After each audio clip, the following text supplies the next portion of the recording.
ለቅጽበት የሄድንባት የሆነች አቅጣጫ ህይወታችንን እስከ መጨረሻው የመቀየር ኃይል አላት። ሰላም አለይኩም ወራህመቱላህ። ሰላም ጀማው እንዴት ናችሁ? ምናኔ በአዲስ ደስ በሚል የሄታችሁ ታሪክ መጥቻለሁ። ለዩቲዩብ ቻናላችን አዲስ የሆናችሁ ላይክ፣ ሼር፣ ሰብስክራይብ በማድረግ ቤተሰብ ሆነው እንቀጥል። ታሪክ የሚጀምረው ከቤተሰቦች ነው። የተወለድኩት በትንሽ የገጠር መንደር ውስጥ ቢሆንም እናትና አባቴ ወዲያው በልጅነቴ ስለተፋቱ እናቴ እኔን ይዛ ሌሎችንም ልጆቿን ይዛ ከተማ ገባች። እናቴ ከተማ ስትገባ አሳምራ ምንም ሳታጎል 14 ዓመት ድረስ አሳደገችኝ። የ14 ዓመት ልጅ እያለሁ ነበረ እዛሬዋ ቀን ድረስ ዋጋ እያስከፈለኝ ያለውና የህይወቴ መስቀልቅልም ውጣ ውረድም ያየሁበትም አጋጣሚ የተፈጠረው የዛን ጊዜ ነበረ። ያኔ የአባቴ ለ7 ዓመት አረብ ሀገር ኖራ አገር ገብታ ነበርና እናቴ ያክስትሽን ማየት አለብሽ ብላ ዳቦ ጋግራ ወደ አባቴ ቤተሰቦች ጋር ሄደን እዛም ሄደን አክስቴን አይቼ አመሻሽ ላይ እዚህ አላድርም አልኳቸው። እነሱም ለምን ሲሉኝ እዚህ መብራት የለም ብዬ እምቢ አልኩኝ። ከዛም በመጨረሻ በዛው አቅራቢያ ሌላኛው አክስቴ ስለነበረች እሷ ጋር ነው ማድረው። በዛ ላይ ደግሞ የኔ እኩያ ልጅ ስለነበረቻት እነሱ ጋር ሄዳለሁ ስል አልከለከሉኝም። እሺ ብለውኝ እዛችኛይቱ አክስቴ ጋር ሄጄ የተወሰነ ቆይተን በዚሁ በኔ እድሜ ያለችው ልጇ ጋር ውሃን ንግዳ ብለን 11 ሰዓት አካባቢ በሚሆን ገደማ ተነስተን እየተዛለልን ወደ ወንዝ ስንወርድ የአብሮ አደግ ዘው ጎረቤት ጓደኛዋ ጠብቆኝ ብላ ጠራቻት። እሷም እሺ ብላ ከመስመር ወጣ ብለን ቆመን ልጅቱን መጠባበቅ ጀመረን። ልጅቱን እየጠበቅን ባለንበት ቅጽበት አይኔ 2 ወጣቶች ላይ አረፈ። አንደኛው አንገቱን ደፍቶ ስልክ ይዞ ጌም እየተጫወተ ነበረ። እሱም ቀጥ ሲል እኔም አይኔን ስወረውር ድንገት አይን ላይን ተገጣጠምን። እኔም ድንገት ብዬ በህፍረት አይኔን ሰበር አደረኩኝ። እሱ ግን ዝም ብሎ እያየ ነበረ። አሁንም ሰረቅ አርጌ ሳየው አይኑ እኔው ላይ ነበረ። ይህን ጊዜ እኔ ፍርሃት አለኝ። እኔ በተፈጥሮዬ አይን አውጣ ተጫዋችና ከሰው ልጆች ቶሎ መግባባት የምችል በሆንም ምንም ሳይነካ በአይኑ ብቻ ድንብርብር አደረገኝ። ከዛ ጠብቁኝ ያለችንም ልጅ ሩጣ ደርሳብን በበቃ እንሄድ እየተባባሉ ሲያወሩ እኔ ሀሳቤም ትኩረቴም እነሱ ላይ አልነበረም። የሚያወሩትን የሚሉትንም እየሰማቸው አልነበረም። ከዛም እንደገና ምን ሆነሽ ነው? ፈዘሽ እኮ እንሄድ መጣለች እኮ አለችኝ አክስቴ ልጅ። እኔም ድንገት ብዬ ሀሳቤን ወደ እነሱ ሰብሰብ አድርጌ ወደ ወንዛችን ሄደን ውሃችንን ቀዳን። ውሃችንን ከቀዳን በኋላ በቃ ተነሱ እንሄድ እያልኩኝ እነሱን ማጣደፍ ጀመርኩኝ። እንደዛ ሳደርግ የነበረውም ደግሞ እዛው ቦታ ላይ ቁጭ ብሎ ልጁን አገኘው ይሆናል የሚል ሀሳብ ውስጤ ስለነበረ ነው። እነሱም ቆይ ትንሽ እናውራ ምን ሆነሻል እያሉ እምቢ አሉኝ። እኔ ግን ከዛ ሳይነሳ እንዳየው ፈልጌ እነሱ ሲያወሩ እኔ የማስበው እዛ ቦታ ባገኘሁት እያልኩ ነበረ። እናም ውሃችንን ቀርተን ተመለስን። እኔ ጥያቸው ነበረ የሄድኩት። ልክ ከሩቅ ሲያየኝ ነበረ እዛች ቦታ ላይ ቁጭ ብሎ እኔኑ እየጠበቀ ነበረ። እሱም ፈራ ተባ እያለ እኔም ፈራ ተባ እያልኩኝ እሱም እኔም መሀል መንገድ ላይ ተገናኘን። አጠገቡም ስደርስ ፈራ ተባ እያልን እየተያየን አለፈ ብዬ ልሄድ ስል ሊያናግረኝ ስል ተንቀጠቀስኩኝ፣ ተርበተበኩ። ምን ሊለኝ ነው ብዬ ቶሎ መራመድ ጀመርኩ። እሱም ተከተለኝ። እዛ ከተል ብሎ እናት ልሸኝሽ ብቻሽን ነሽ አለኝ። እኔም አያስፈልግም አልኩት። ልቤ ቢፈልግም አንደበቴ ግን በቀላሉ እጅ መስጠት አልፈለገም።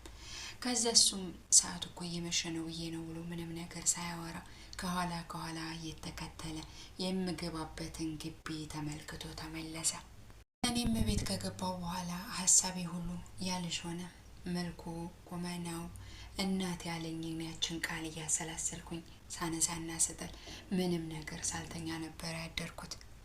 ያም ሌሊት እንደምንም ከነጋ በኋላ በጧት ተነስቼ ፀሐይ ሞቃለሁ ብዬ ከግቢ ወጥቼ እዚሁ ሰፈር ከሆነ አገኘዋለሁ ብዬ ቁጭ ብዬ መጠባበቅ ጀመርኩ። እዛም ቦታ ተቀምጬ ብጠብቅ አልመጣም። ለካ ሰፈሩ እዛ ሳይሆን ሰፈሩ ሌላ ቦታ ነበረ። ከዛም ተስፋ ቆርጬ ተቀምጬ አመሻሽ ላይ መስመር ላይ ቆሞ አገኘሁት። እዛም ቆሞ ሳይው በጣም ነበረ ደስ ያለኝ። ፈርቼ እየተረበተበኩ ቢሆንም ባጠገቡ ማለፍ ፈለኩኝ። እሱም ወደዛ እየመጣ የነበረው እኔም ፈልጎ ነበርና ተያይተን ብቻ ምንም ነገር ሳንባባል ተመልሼ ወደ ግቢ ገባሁኝ። ከዛም የተወሰነ ቆይቶ ኢማም የሚባል ትንሽዬ ያክስት ልጅ አለኝና እዚህ ቤት ያለችውን እንግዳ ልጅ ጥራልኝ ብሎ ላከው። እሱም መጥቶ እየጠራሽ ነው ብሎ ሲለኝ አይ አልመጣም ብላለች በለው አልኩት።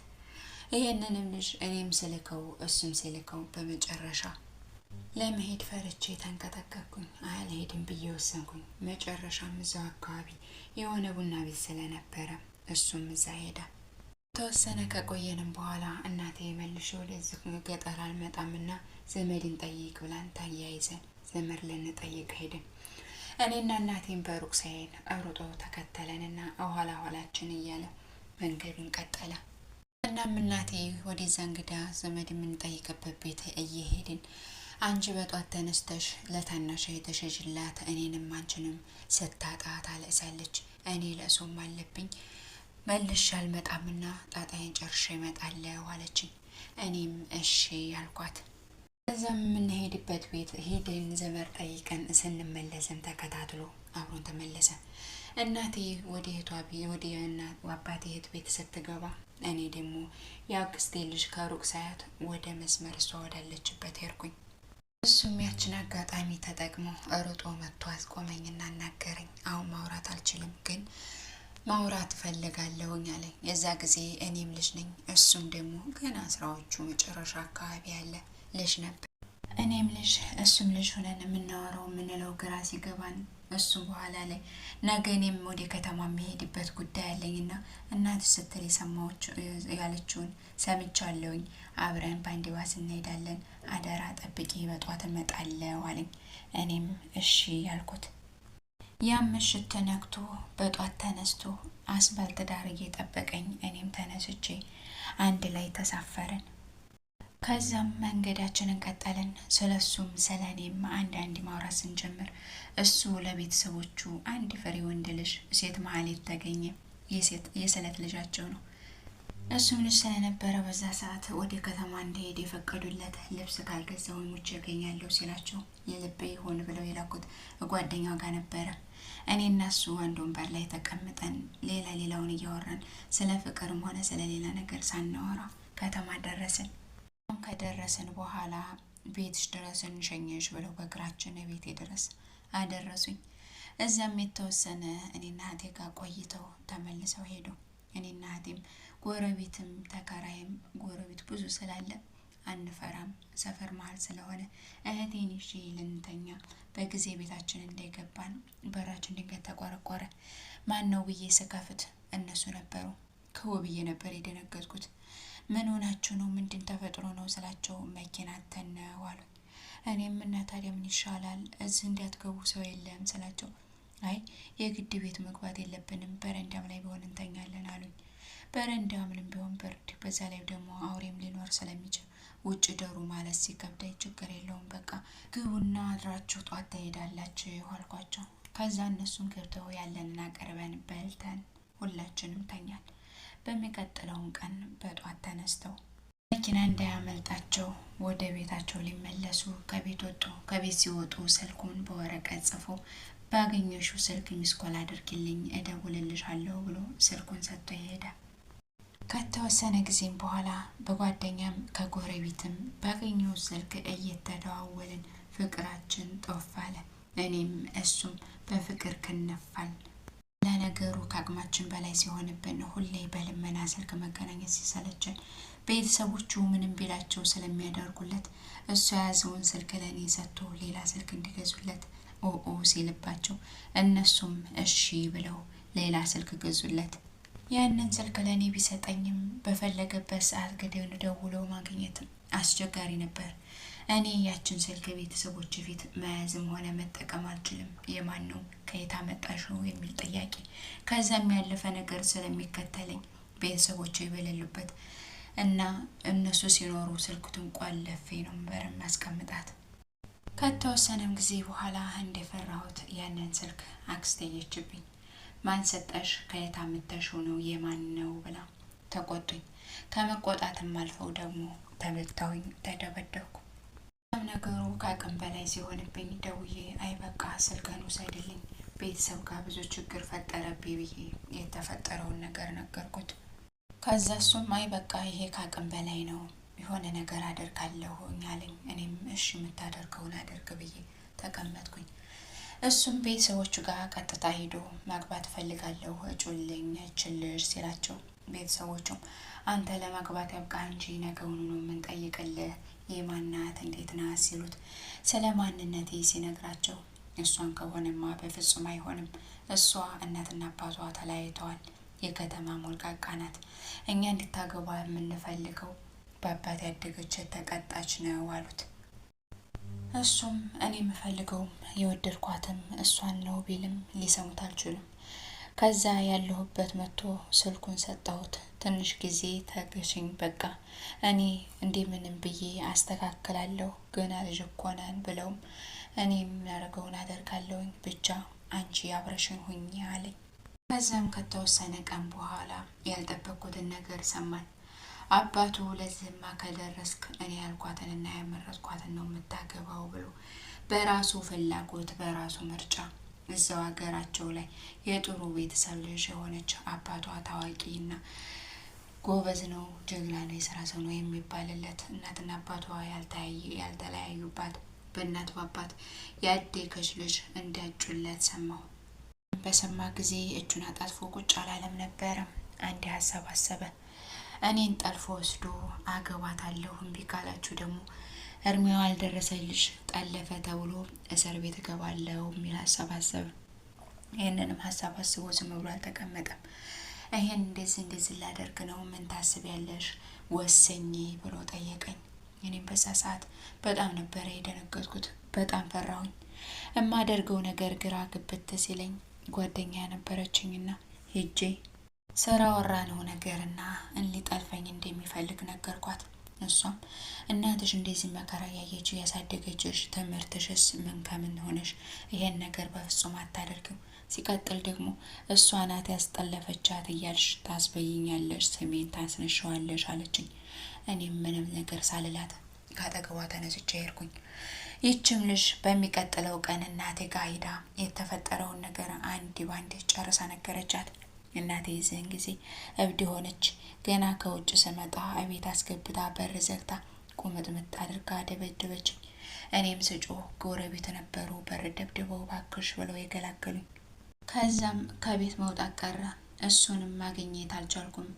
የተፈጠረውን ያቸው ነገረኛይቱ ጓደኛ የነገረችው እሱም የሚያደርገው ነገር መላ እንደጠፋው ቤተሰቦቹን ደግሞ ያችን ልጅ በግድ ታገባለህ ብለው እዛችኛይቱ ልጅ ጋር የሚፈጣጠሙበት ቀን እየደረሰ ስለነበረ መወዳትን ካላገባው በምርጫቸውማ አትዶሩኝም ብሎ ሁሉንም ነገር ጥሎ ጠፍቶ አዲስ አበባ ሄደ። አዲስ አበባ መሄድ ስለነበረችው ምን ተፈጥሮ ነው ብላ ስትለው የማልፈልጋትን ሊያፈጣጥሙኝ የምፈልጋትን ደግሞ አይሆንም ብለው ነው ሲላት እሷም እንዴት ታስገድዱታላችሁ ብላ ያ ሊፈጣጠም የነበረው ቀረ።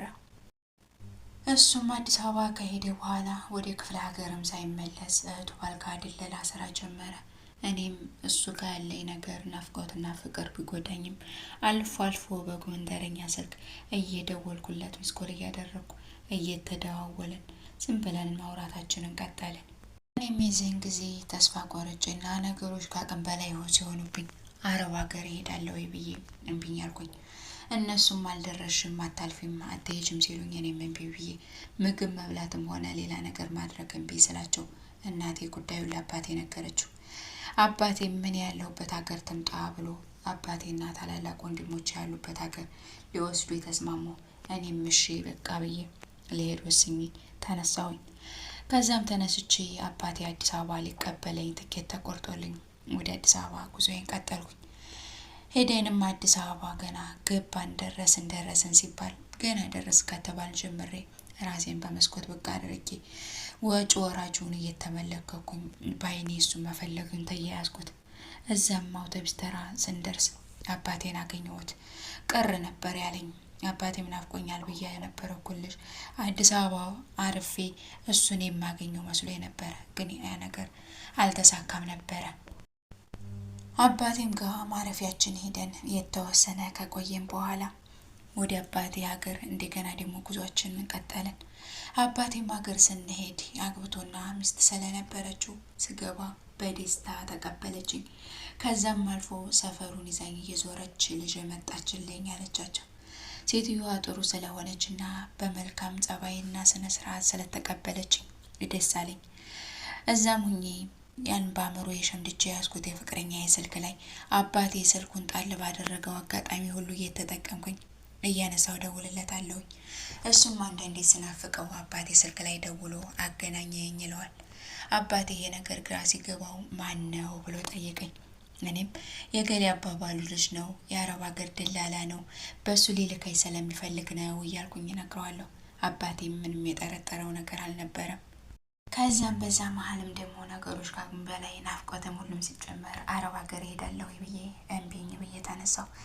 የዚህን ጊዜ አባቴም እሺ የልብሽ ይሁን ብሎ ተወስጄ አዲስ አበባ ለ3 ወር ፓስፖርት ተቀጠርኩኝ። ለ3 ወር ከተቀጠርኩኝ በኋላ ግን ስራዬ ሁሉ ማልቀስ ሆነ። ቤተሰብ አባቴ ምን ሆነሽ ነው ሲለኝ እናቴና እህቴ ናፍቀውኛል እላለሁ በልቤ። ፍቅረኛዬም ናፍቆኝ እያልኩኝ ከዛም አባቴ ስልክ ልግዛልሽ እና እናትሽ ጋር ጧትም ማታም ታወሪያለሽ እህትሽን ጋር ጭምር አለኝ። እኔም እሺ ያልኩት። ከዛ ስልክ ከተገዛልኝ በኋላ ግን ባሰብኝ። ጧትም ማታም 24 ሰዓት በስልክ ውሎዬ እሱ ጋር ሆነ። ማታ ማታም በቴክስት አወራዋለሁኝ። እንዲህ እያለን የተወሰነ ጊዜ ያለፈና የፓስፖርት ቀጠሮ ደረሰ። እናም ያኔ ወደ አዲስ አበባ የሚሄድበት ጊዜ ነበረ። ወደ አዲስ አበባም አባቴ ጋር ሂደን አልጋ ቤት ይዘን ያረፍንበት ቦታ ላይ ተቀመጥን። እዛም ከደረስን በኋላ ወጣ ብዬ ደውዬ አዲስ አበባ እንደሆነና እዛው አውቶቡስ ተራ አካባቢ አልጋ ይዘን እንዴት ተቀመጥን እና መምጣት እንዳለበት ነገርኩት። እሱም እሺ ብሎ እስከሚመጣ ከጎናችን አልጋ ያዘች ልጅ ጋር ሱቅ እንሄድ ብለን ወጣን። ከዛም ሂደን እዛው መናኸሪያ አካባቢ በር ላይ ቆም ብሎ አገኘሁት። ሳየው ሩጬ ነበረች ያቀፍኩት።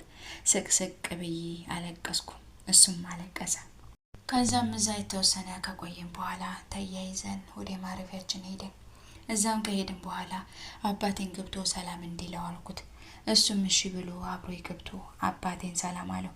አባቴን ማነው የማነው ሲለኝ አገራችን የገሌ አባባሉ ልጅ ነው ስለው አባቴን ቤተሰቦቹን አወቃቸውና ሰላም ብሎት ጥሩ ነው የሀገር ልጅ ከፍቶ አይከፋም አለ። አባቴ ጉዱን አያውቅም። በሀገር ልጅነት ብቻ የማውቀው ነበር የመሰለው። ከዛም በጣም ሲመሽ ተነስተን ልሸኘው ብዬ ወጣሁኝ እና ከሳምንት በኋላ ተቀጣጥረን ልንገናኝ ቃል ተገባብተን ተሸኛኘን። አዲስ አበባ ከመጣንም በኋላ ማስታወቂያ የአረብ ሀገር የሚያስደሰነው አልነበረምና እንደገና ከክፍለ ሀገር ሌላ የማስታወቂያ ተልኮልኝ እንደገና ቀጠሮ ሰጥቼ ወደ ክፍለ ሀገር እናቴ ጋር ሄድኩኝ። እናቴም ጋር ከተቀመጥኩኝ ከ1 ወር በኋላ ጧትም ማታም በስልክ እያወራን ሌሊቱን በቴክስት እያሳለፍ ነው። ከ1 ወር በኋላ እሱም ክፍለ ሀገር መጣ። ያኔን የአባቴ እህቶች ጋር አክስቶች ጋር ስለነበርኩኝ ተገናኘን። በደስታ ተላቅሰን ዛሬ የፈለገ ነገር ቢሆን ጥዬሽ አልሄድም አለ። ከዛም በኋላ እናቴንም እዛችኛይቱ አክስቴ ጋር ብዬ ሁሉንም ማታለዬ ጠፍቼ እሱ ጋር ጓደኛ ቤት ሄድን። ጓደኞቹን ጋር ስንሄድ አስተናግደውን በልተን ጠጥተን እነዛ ሰዎች ቤታቸውን ለቀውልን ሄዱ። እዚች ቦታ ላይ እኔ የተሳሳኩት እሱ ያለኝ ጓደኛና ዘመር ቤት ስለሆነ ቁጭ ብለን እነሱ ጋር መጫወት ነበረ። እነሱ ጋር ቀድሞ የመከረውን አላውቅም። እነሱ እኛን አስተናግደው ቤቱን ጥለውት ሄዱ። 2 ሰዎች መሀል 3ኛው ሰይጣን ነውና በዛ ላይ ፍቅርና መፈላለግም ስለነበረ ተሳሳትኩኝ። ክብሬን ሰጠሁት። ከዛም ቀን በኋላ ፍቅራችንም ምንም ነገር ሳይቀየር በዛ ሁኔታችን የተወሰነ ጊዜ ያሳልፈን እንደገና ተመልሶ ወደ አዲስ አበባ ሄደ። የተወሰነ ቆይቶ የኔም የሁለተኛው የፓስፖርት ቀጠሮ የደረሰ። የዚህን ጊዜ በምን አይነት ደላላ ተሄድ ሲባል እኔ የሱ ቤቱ ባል ደላላ ስለሆነ በሱ ሄዳለሁ ይስል እናቴ የኛን ታሪክ ስለምታውቅ ሞት እንኳን ቢመጣ በዛ ሰው እያተሄዥም ብላንብኛለች። የዚህን ጊዜ የእህቴ ያጎት ስለነበረ በሱ ነው የምትሄጂው ብለው እሱ ጋር ደውለው አደራ ብለው ለሱ ላኩኝ። እሱም ጋር ፕሮሴሴን ጀመርኩኝ። ያም ደላላ ወንድሜ ባይወልዳትም የወንድሜ ልጅ እህት ናት ብሎ በቤቱ እንደ ልጆቹ አድርጎ አስቀመጠኝ። ሌላውም ሚስት አለችው። እሷም ደስ ብሏት ተቀብላኝ እነሱ ጋር ሁኜ ፕሮሰሴን እየጨረስኩኝ ባለሁበት በዛው በስልኬ ዞ ፍቅረኛ ጋር እየተደዋወልን ስናወራ የሰፈር ምን ቦታ ነው ያለሽው ሲለኝ እኔም እንደዚህ አይነት ቦታ ስለው ደላላው ሲለኝ እሱም እህቱ ባልካ ደላላ እየሰራ ስለነበረ በቀላሉ አወቀው። ሰፈራችንም እዛው አንድ ሰፈር ስለነበረ እንደዚህማ ከሆነ መገናኘት አለብን ነይ ውጭና ላገኘሽ አለኝ። እኔም እሺ ብዬ ተመለስቼ ወጣሁኝ። እዛም ሳገኘው ሰው አይቶኝ ይሄንን ነገር ለደላላው ነገሩት። እኔ እዛ ማን አገር ብዬ ፍቅረኛዬ ጋር ሸሸ ገዳሜ ብዬ ወደ ቤት ስመለስ ደላላው ለቤቱ እብድ ሆኖ ነበረ። ወደ ግቢ ስገባ ካልገደልኳት አለ እደበድባለሁ ብሎ ፍልጥ አነሳ። ሚስቱም ተው የሰው ልጅ መማታትን ምንም ማድረግ አትችልም ብላ እንደምንም ካረጋጋችሁት በኋላ አባቴና እናቴ ላይ ደውሎ ባለጊያችሁን አንሱልኝ እኔ ጨዋናት ብዬ ነው እንጂ ቤት ያመጣዋት እንደዚህ አይነት ሴት መሆኗን ባቅ እዚህ ሁሉ ነገር ውስጥ አልገባም ነበር ብሎ አበደ። ይሄ ነገር እዛው ቦታ አልቀረም ነበረ። አገር ቤትም አዲስ አበባ አረብ ሀገር እሄዳለሁ ብላ ሄዳ ጎረምሳ ጋር ስትንዘላዘል ደላላ ያዛት የሚባል ስም ተሰጠኝ። ከዛም ቤተሰቦቼ ተቆጣት ልጅነት ይዟት ነው ነገሩን ታስተካክላለህ ለመዳትም ተብሎ በዛ ተብሎ ደላላው እንደምንም ተረጋጋ። እዛም ፕሮሰሴ ወደ ማለቂያው አካባቢ እየገሰገሰ ባለበት ያልጠበቁት ነገር ደግሞ ገጠመኝ። ማስታወቂያ አሁንም የትም ሀገር የሚያስሄድ ስላልነበረ እዛው ፊቴ ማስታወቂያን ቅድድ አደረጉት። የዚህን ጊዜ እብድ ሆንኩኝ፣ እሪ ያልኩኝ። አብራኝ ልጠብቀኝ የሄደችው ልጅ ለደላላ ደውላ ልጅቱ እንደዛ አድርገዋታል እሪ እያለች ነው ስትለው እሱም እሷን ስጪ ብሎ ተረጋጊ እኔ ያስተካክልልሻለሁ አሰራልሻለሁ ብሎ እንደምንም አረጋጋኝ። በዛም መሀል ፍቅረኛዬም ጋር መደዋወልና መገናኘት ሙሉ ለሙሉ ስልክም ላይ ሆነ ምንም አቁሜ ነበረ። ይህም የሆነው በደላላውና በቤተሰቦቼ ምክንያት ነበረ። ከዛም እንደገና ሌላ የቀበሌ ማስታወቂያ ተመቶልኝ አስቀጥሬ ሁሉን ነገር ጥዬ ወደ ክፍለ ሀገር ገባሁኝ። ልጁም የዚህን ጊዜ ስልክን አንስቼ ምን ሆነች ነው ሲለኝ የተፈጠረውን ነገር ነገርኩት።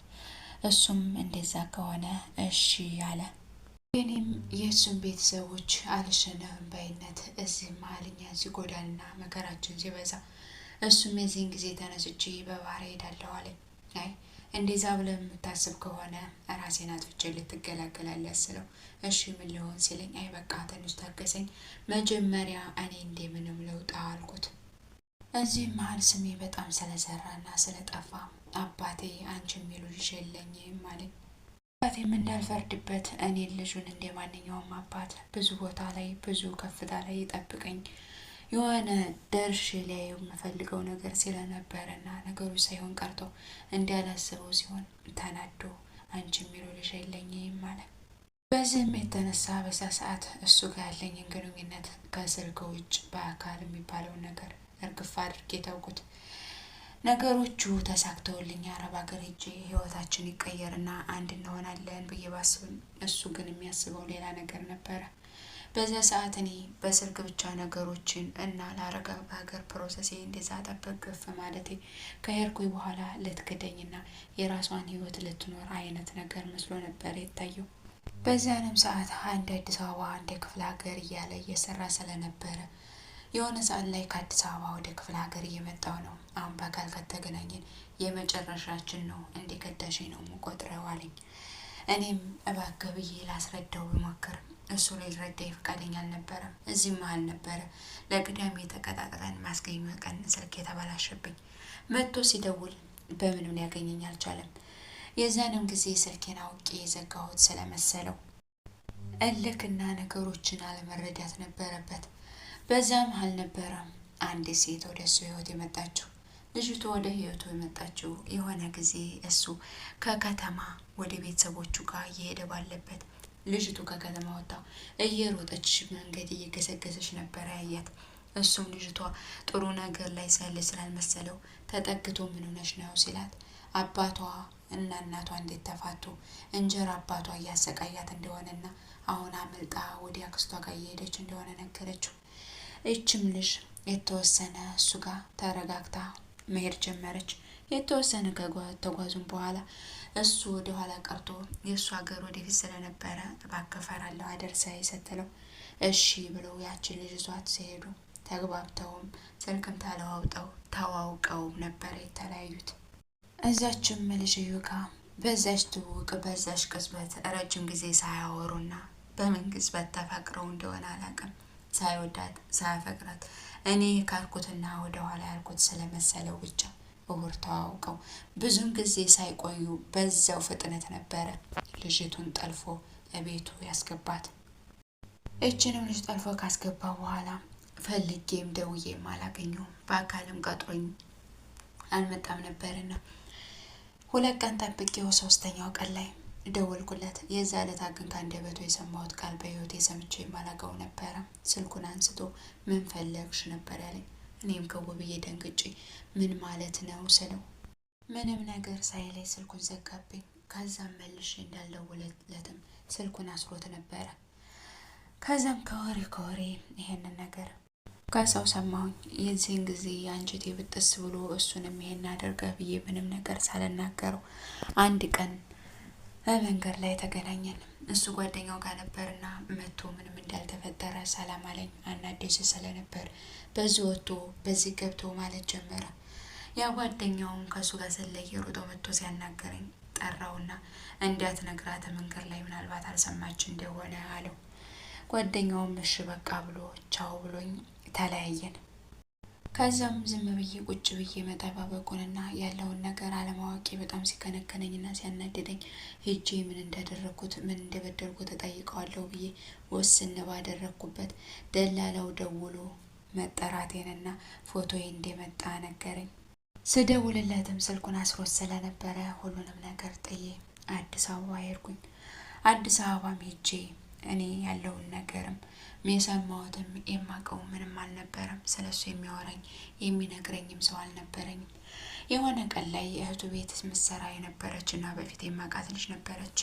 እሷንም ስለሱ ወሬ ሰምተሽ ከሆነ አዲስ አበባስ በቅርብ መጥቶ ከሆነ ንገሪ ብዬ ስላት ጉዴን ነገረችኝ። እኔ አማን ሀገር ተቆጥቶ ነው ተቀይሞኝ ነው እያልኩኝ ያልኩት ሰውዬ ለካስ አጀሬ ሌላ ሴት ጠልፎ ስለነበረ እህቱም ለሰርጉ ተጠርታ ልትሄድ ነው ብላ ነገረችኝ። እኔም በድንጋጤ ነበረ እዛው ቦታ ላይ ራሴን ስቼ የወደኩት። ሰዎቹ ተሰባስበው እንደምንም ገዳድፈው አነሱኝ። እነሱ ምን ሆነች ነው ሲሉኝ አፍቅሬ ነው መሽማለልን ብዬ ከዚህም በፊት ይጠላኝ ነበር አልኳቸው። ከዛም ቤት ገብቼም ታመምኩኝ። የተወሰነ ጊዜ ተቀምጬ ፓስፖርቴን ቪዛዬን ልኬ ወደ ክፍለ ሀገር ተመለስኩኝ። እዛም አግኝቼ ስለበደልኩት ነገር እጠይቀዋለሁ ምን አይነት ስሌና ቢኖረው እያልኩኝ ተቀመጥኩኝ። ከዛም እዛ ሄጄ እነሱ ሀገር ቀጥታ ነበር የሄድኩት። እዛም አክስቶቼ ስለነበሩ ያለ ስራ ሆነና ገና ከባስ ላይ ሲወርድ ነበረ ፊት ለፊት ያገኘሁት። እሱም ሲያይኝ በጣም ነበረ የደነገጠው ስለተፈጠረው ነገር። እኔም ሳልጠይቀው እሱም ሳይነግረኝ ሰላም ብቻ ብዬ ጥየው ወደ አክስቴ ጋር ገባሁ። ከዛም ወደ እናቴ ጋር ተመልሼ የተወሰነ ቆይቼ ቪዛ የመጥቶልኝ መንገድ ላይ አግኝቼው ቻው መሄዴ ነው ደህና ሁን አልኩት። የዚህን ጊዜ በጣም ደንግጦ መንገድ ላይ መልቀስ ጀመረ። አንቆ ያዘኝ። ይቅር በይኝ ተሳስቼ ነው እያለ እሪ ያለ። እኔ በዛ ሰዓት አንጀቴ ቁርጥ ብሎ ስለነበረ ምንም ማድረግ አልችልም። አሁን መሄድ አለብኝ ብዬ ብለው ሊለቀኝ ፈቃደኛ አልነበረም። ጓደኞቹ እንደምንም ብለው አላገውኝ ቪዛ የመጥቶልኝ እኔም ሁሉንም ነገር ጥየው ሳውዲ አረቢያ ገባሁ። ሳውዲ ከገባሁ በኋላ ደግሞ የአእምሮ ጭንቀት፣ እሱም ማሰብ፣ የእሱ ፍቅር ማየልና ነገሮች ሁሉ ግራ ሆኑብኝ። በዛ መከራ በዛ ስቃይ ውስጥ ሆኜ ለ6 ወራት ተሰራው በኋላ አእምሮ ጭንቀት ታመሜ ተመልሼ ወደ ሀገሬ ገባሁ። ሀገሬ ከገባሁ በኋላ ግን እሱ ያንን መምጣቴን ሲሰማ በደስታ ዘለለ። እኔ መመለስ ሲሰማ ያችንም ሴት አልፈልግም ብሎ ከቤቷ ወጥቶ እንደገና እኔ ጋር ለመቀጠል በስንት መከራ ታረቀኝ። እኔም ከስንት ጉር በኋላ እሺ ብዬ ታርቄው አሁንም እንጋባ አንድ ላይ ነው ብለን ቤተሰብ ሲጠይቅ አሁንም ቤተሰቦቼ እኔም በአንገቴ ገመድ ቢገባ አለች እናቴም። የዚህን ጊዜ አሁንም ደግሞ እንደገና መልሶ የነበረው አማራጭ ያንኑ ልጥለፍሽ የሚለው ነገር ስለነበረ በቃ አሁን ያቅሜን አድርጌያለሁ፣ የቻልኩትን ጥሬያለሁኝ። ከአሁን በኋላ ምንም ነገር ማብራሪያ አልፈልግም፣ ልጥለፍሽ አለኝ። እኔም ቆይ ትንሽ ተረጋጋ አልኩት። ከዛም ተረጋግተን ከዛሬ ነገ እሺ ይሉናል ይሰጡናል እያልን ብንጠብቅም እዛ መሀል አንዴ እኔ ጋ አንደ እሱ ጋር እየተባባልን ላይፋችን እየቀጨን የቤተሰብን ውሳኔ በትዕግስት እየጠበቅን ባለንበት ደግሞ ሌላው የህይወት መከራ መጥቶ ግርጥ አለብኝ። ሁለተኛው እንቅፋቴ ደግሞ እዛው የሰፈሩ ልጅ አብሮ አደጉ ናት። ከልጅነቱ ጀምራ አፍቅራው ይሁን አሁን የተፈጠረ አዲስ አላቅም ብቻ ይችልሽ አረብ ሀገር ሂዳ 2 አመት ሰርታ ነበር የመጣችውና መጀመሪያ ላይ እንዲያገር ልጅ እንዳብሮ አደገ እንዴትና እንደ ወንድም ቢሆንም ግንኙነታቸው ቀስ እያለ መቼ እንዴትና የት እንደሆነ ሳላቀው ተፋቅረው ነበር ያገኘዋቸው። እችም ልጅ እሱን የራሷ ለማድረግ ብዙ ነገር መጠር ጀመረች። ያቺ ልጅ እሱን የራሷ ለማድረግ ስትጠር እኔ ደግሞ እኔ ጋር የነበረው ግንኙነት እየሸሼ እየተራራቀን መጣን። በቀን በቀን ሳያወራይ ሳይደውልልኝ መዋል የማይችለው ልጅዩ አሁን ላይ ስደውልም ማያነሳም። የምንገናኘውም ደግሞ ሳንደዋወለ ረጅም ጊዜ ከቆየም በኋላ ነበር። እኔም ጉዴን አልሰማ ይችን ልጅ እና እሱ ጋር ያለውን ግንኙነት ቤተሰብ ማውቆ የግድ ይችን ልጅ ማግባት አለብህ ብለው ቤተሰብ ለምነውለት እሱም እሺ ብሎ ተስማምቶ እሱም እኔ ጋር ያለው ነገር ምንም እንዳልተፈጠረ ድብቅብቅ አድርጎ ኖርማል ሆኖ ይቀርበኛል። እኔም እዛች ልጅ ጋር ያለው ነገር ያው የእህትና የወንድምነት እንጂ ሌላ ነገር አይኖረውም የሚል እምነት ውስጤ ስላደረብኝ ዝም ብዬ ተቀመጥኩኝ።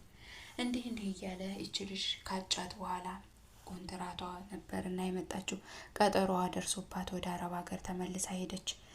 ከዛ ከሂደትም በኋላ እሱ ቤት ተከራይቶ ቤት ይዞ ተቀመጠ። ከዛም አንድ ቀን እቤት ነኝ ቶሎ ብሎኝ ቤት ስሄድ ቤት ስገባ የሴት ልብስ የሴት አንዳንድ ነገር ማየት ጀመርኩኝ።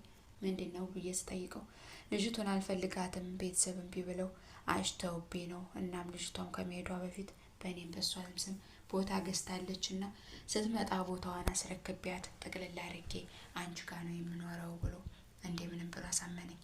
እኔም እንደሚወደኝ ስለሆነ የማውቀው አልተጠራጠርኩም። እሺ ብዬ አምኜ ተቀበልኩት። ቀንን ቀን እየወለደው ሲመጣ ግን እማያቸውም ሰማቸው አንዳንድ ነገሮች ብዙ ነበሩ። የሆነ ጊዜ ላይ እቤት አንድ ላይ በተቀመጥንበት አጠገቡ ተኝቼ ኢሞ ይደውልለታል። አታነሳውም እንደ ስለው ያቸው የሰፈሬ ልጅ ናት በኋላ ደውልለታለሁ ይታያታለኝ። እኔም እሺ ብዬ ተቀምጬ ሌሊት ላይ እንቅልፍ የወሰደ መስሎት ስልኩን አነሳላት። የሚወራውን ነገር ስሰማ ግን እዛው ከው ብዬ ደንግጬ እንባዬ መንታ መንታ የሆነ ተራሴን ራሰው ምንም ነገር ሳልናገር ተነስቼ ቤቱን ለቅቄ ሄድኩኝ። እሱም ያለው ነገር ምንድን ነው ብዬ ስለው እኔ ፍቅሩ እያየለብኝ እሱ ንቀት እየተሞላበት እሱ አረብ ሀገር ሆና በብር የምትደልለው እኔ እዚህ ሁኜ ደግሞ በገላይ የምደልለው የሁለት ሴቶች ንብረት ሆነ። ይሄ ነገር ልክ እንዳልሆነ እንደሚያሰድብና እንደሚያስወቅሰኝ አውቃለሁ። ግን ደግሞ ለመተውና ለመራቅ ነገሮች ሁሉ ከአቅሜ በላይ ሆነት አሉብኝ። በዛ ሁኔታ ውስጥ ሆኜ አንዳንዴ ፈተናዎችን ፈትነዋለሁ። የሆነ ጊዜ ላይ እኔ አሁን ላይ አርግሻለሁኝና የምታደርገውን ነገር አደርግ ስለው ከተቀመጠበት ብርግግ ብሎ ነበር የተነሳው። ምን ማለት ነው አርግሻለሁ ማለት? ከማን እንዳረግሽ ሂጂና ፈልጊ፣ እኔ ማቀልሽ ነገር የለም አለኝ። ከውብ እየደነገኩኝ እንዴት እንደዚህ ትለኛለህ? ስንት ነገር አሳልፈን አሁንስ እየሰጠኝ ያለው ቃል ምንድን ነው ስለው አይ እኔ የምልሽ ነገር ይሄን ብቻ ነው፣ ከሚስቴ ጋር እንዳታፋችኝ ብዙ ነገር መስማትም አልፈልግም ብሎ በተቀመጥኩበት ጥሎ ሄደ። እኔም ምንም ማለት አይደለም ብዬ ቤቴ ገብቼ መርዜን ይዤ ራሴን ላጠፋ ቁጭ ባልኩበት ታናሽ እህቴ ከውጭ እየሮጠች ያለቀሰች መጣች። እሷም አንገቴን ጥምጥም አድርጋ አቅፋ አንድ ጎረቤታችን ለእህቷ አግዛ መታችኝ ስትለኝ መርዙን ከእጄ ላይ ጣል አደረኩት። እህቴን ጥዬ እናቴን ልቧን ስብር አድርጌ የዘንተኛ አድርጌ የምሞተው ለማን ብዬ ነው ብዬ ነገሩን እርግፍ አድርጌ ተውት አደረኩት። የተወሰነም ነገሮችን አይቼ ገባ መጀመር ስለነበረብኝ ስራ ጀመርኩኝ። እዚያም ጉብስ ጠንከር ብዬ መስራት ጀመርኩኝ። ሁሉንም ነገር ወደ ጎን ጥዬ መስራት ስጀምር እሱ አሁንም ከህይወቴ ለመውጣት ፈቃደኛ አይደለም። በተለያየ ስልክ ይደውላል፣ የመጣ ካላገኘኋት ይላል። ብዙ ነገሮችን ሲያደርገኝ በመጨረሻ አገባለሁኝ ዝም ብዬ አልቀርም ከህይወቴ ይወጣልኝ ስለው ፈቃደኛ አልነበረም። እናም በመጨረሻ ማግባት አለማግባቴን አሳያለሁ ብዬ የሆነ ሰው እዛው እናቴ ቤት አቅራቢያ አገባሁኝ። ሳገባም ሲሰማ ብዙ ችግር ፈጠረ። ባለቤቴም ሁሉን ነገር ነግሬው ስለነበረ ምንም ነገር አልመሰለውም ነበረ። በኋላ ግን እየደወለም እያለቀሰም ምን እንደነካኝ አላውቅም ባል ስለሆኝም እሱም መርሳት እሱን ከልቤ ማውጣት ምንም ነገር አልሆነልሽ አለኝ። ነገሮች ክብድ አሉኝ። እናም አንድ ቀን ተገናኝተን ማውራት አለብኝ ስለኝ ምንድነው የምታወራኝ? ቁም ያላወራህም እሺ ብዬ ለአንድ አፍታ በምንም ብሎ ሲያሳምነኝ ከቤት ወጥቼ ላገኘው ሄድኩኝ። እዚያም ከሄድኩኝ በኋላ ስልኬን ቀምቶ ነይ እንሂድ አሄዴን የሆነ ቦታ አውርተን ትመልሻለች ሲለኝ ባለትዳር ነኝ አንተን ተከትዬ መሄድ አልችልም ስለው እንግዲያማ ብሎ ስልኬን ከእጅ ላይ መንጭቆ ይዞብኝ ሄደ። እኔም ቤት መጥቼ ስልኬ ጠፋኝ አልኳቸው። ስልኬ የት ነው ብለው ሌባም ሰርቆት ነው እያሉ ስልኬ ላይ ሲደውሉ አነሳው። ማነህ ምንድነው ሲለው ባሌ ላይ አንስቶ ስልኬን ፍቅረኛዋ ነኝ አለው። ባሌም ይህን ጊዜ በጣም ተናዶ ስለነበረና ይህንንም ታሪክ ቀድሞ ያውቅ ስለነበረ በላይ ላይ እንዴት ታደርጊያለሽ ብሎ ቁምጥምጥ አድርጎ ደብድቦኝ ይሄም አልበቃው ብሎ ደግሞ ጩቤ ሲያወጣብኝ ነፍሴን ለማትረፍ ብዬ ስጮህ ጎረቤት ደርሶ አዳነኝ። ከዚያም ሽማግሌ ተሰብስቦ እናቴ መታ እንዴት ልጅን እንደዚህ ያደርጋል ስትለው ባለቤቴ ግን ሊያዋርደኝና ገመናዬን ሊፋ ሊያደርገው አልፈለገምና አይ የባልና የሚስት ግጭት ነው ብሎ ሽፍንፍና አደረገልኝ። እኔም መልካምና ጥሩ ሰው ቢሆንም ልቤ ግን ተሰብስቦ እሱ ጋር መሆን አቃተኝና አልፈለገም እምቢኝ ብዬ ከሱ ተፋታሁ። ከመፋታቴ ቢሆን በፊት ግን ነፍሰ ጡር ሆኜ ብዙ ተሰቃይቼ ወልጄ በ7 ወሬ ነበረ ወዲያው ልጄ ሞተችብኝ። የልጄ ሞት የባሌም ጥላቻ እያየለብኝ መጥቶ አሁን የመጨረሻ ፍታኝ ብዬ ያልኩኝ። የዚህን ጊዜ በፍርድ ቤት ሄጄ ተፋትቼ እንደገና ደግሞ ስራዬን እየሰራሁኝ የተወሰነ ከቆየም በኋላ አሁንም ያችን ሴት አልፈልጋትም አንቺ ጋር ነው መሆን የምፈልገው እያለ ከተፋታው በኋላ አሁንም መልሶ ያቸው የድሮይቱ መስየው ይጃጃል መጣ። አሁንም የተሻለ ካገኘው አገባለሁ እንጂ አንተ ጋር አልመለስም ብዬ ልቤ ባይቆርጥም ግን ካደረገኝ ነገር አንጻር እሱ ጋር ህይወትን መቀጠል ሁለተኛ ሞት ነው ብዬ እንደገና ሌላ ባል ደግሞ መጣልኝ። ለዚህ ባሌም ደግሞ እኔ መጀመሪያው እንጂ እኔ ሁለተኛው አልነበረምና ያገባሁት በሰርግ ስለነበረ የሰርግ ካርድ ተሰጠው። የዛንም ጊዜ ሄጄ ሰርጉን ሁሉንም ነገር ብልሽሽቱን ነው የማወጣው ብሎ በግድ በጓደኞቹ ተለምኖ እሷንም አታገኛት ይችኛይቱ ሞሪ ከሰማች ትዳር ይበጠበጣል ተብሎ ተለምኖ ቀረ። እኔም ሁለተኛ ባሌን አገባሁኝ። ከተወሰነ ጊዜም በኋላ አርግዤ የዛን ነገር ሲሰማ እሱም ተነስቶ በባህር ወደ ሳውዲ አረቢያ ወደ ሚስቱ ጋር ሄደ። እሱ ሚስቱ ጋር ሄዶ እሱም ሚስቱ አረገዘች። እኔም የመጀመሪያ ሴት ልጅን ከባሌ ወለድኩኝ። እሱም ልጅ ወለደ ተባልኩኝ። አሁንም ይሄን ባሌን ለወደውም ላፈቅረውም አልቻልኩም። በቃ እዚህ ጋር የምኖረው ያንን እያሰብኩ ሆነብኝ። የዚህን ጊዜ ባሌን ፍታይ ስለው እምቢኝ አለኝ። በዛ ሰዓት ነበረ ያልሽ አሁን ተይዞ ወደ ሀገር ሊመጣ እስር ቤት ነው ተባልኩኝ። እኔም ይሄ ነገር ትዳሬ ስለማይሆን ባሌን ፍታይ ብለው እምቢ ሲለኝ በፍርድ ቤት ተፈትቼ ተቀመጥኩኝ። የዚህን ጊዜ ያንንም ልጅ ይመጣል እያልኩኝ ከዛሬ ከነገ እየጠበቅኩኝ ፕሮሰስ ጀመርኩኝ። እሱም ሀገር ቤት መጣ። እኔም የአረብ ሀገር ፕሮሰስ ጀምሬ ተፋታለኝ ሲሉት አሁን ሁሉንም ነገር ጥያለሁኝ። ሚስቴም መታ አረብ ሀገር መልሳ ሄዳለች፣ አልተስማማንም፣ በቃ ይቅርበኝ አስተካክላለሁ ብሎ ለመነኝ። እኔ ግን ይቅር ማለትና ወደዛ መመለስ አልፈለግኩምና ፋይሉን እዛ ጋር ዘግቼ ሁሉንም ነገር ጥዬ እንደገና እምነቱ ላይ ጠንካራ የሆነ ጥሩና አሳቢ ሰው በመጨረሻም ፈጣሪ የሰጠኝ። ይህ ሰውዬ በምንም ነገር ላጣው አልፈልግም። መልካምና ለእኔ የሚገባ አይነት ነው። ያም ልጅ በመጨረሻ ከአንዷ ሴት ሲል መጨረሻው ሱሰኛና ሴሰኛ ሆኖ ህይወቱን አመሰቃቅሎ ቁጭ አለ። እኔም በመጨረሻ የተካስኩበትን ሰው ሰጠኝ። አንዳንዴ በሰው ህይወት መጫወት ዋጋ ያስከፍላል። እኔ ብፈተንም አሁን የተካስኩኝ እየመሰለኝ ነው። እሱም ስራውን አላጣውም። የስራውን አፍሶ እየኖረ ነው።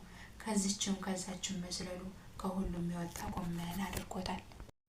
እና እህታችን ታሪክ የቋጨችው በዚህ ነው። እኔ ግን ልላችሁ የምፈልገው አንድ ነገር ለእናንተ ብቻ ሳይሆን ለእኔም ለራሴ ልለው የምፈልገው አንድ ነገር መጀመሪያ ላይ የሆነ ግንኙነት ውስጥ ሆናችሁ ትዳርና ፍቅር ላይ የሆነ ሰው መጀመሪያ ጊዜ ላይ በእናንተ ላይ የሆነ ነገር ካደረገ እዛ ሰውዬ ጋር ሁለተኛ፣ ሶስተኛ፣ አራተኛ እድል እየተባለ እናንተ ጋር የሚቀጥልበት ምንም አይነት ሰበብ የለም። የፈለገ ብትወዱት የፈለገ ብታፈቅሩት የሰው ልጅ ከራሳችን በላይ ልንወደው ልናፈቅረው አይገባም። አንዴ ከካደ ነው በቃ።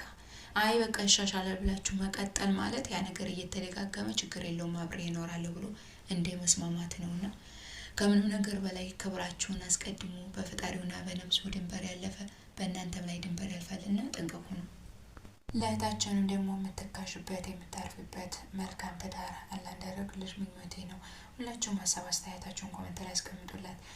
ወጣትነትና ልጅነት ወይ እንደዚህ አፍላነት አፈር ቀላቅሎ ነው የሚያነሳንና ወርቁ አለመቅረት ነው ዋናው ነገር። አብሽሪ፣ እንኳንም አለፈ እንኳንም ቀረብሽ። የተሻለና የበለጠ ስለሚገባሽ ነውና አይዞሽ። እንደምንም ከልብሽ ልታወጪው ልትረሺውና ህይወትሽን ልትኖሪ ሞክሪ ባይ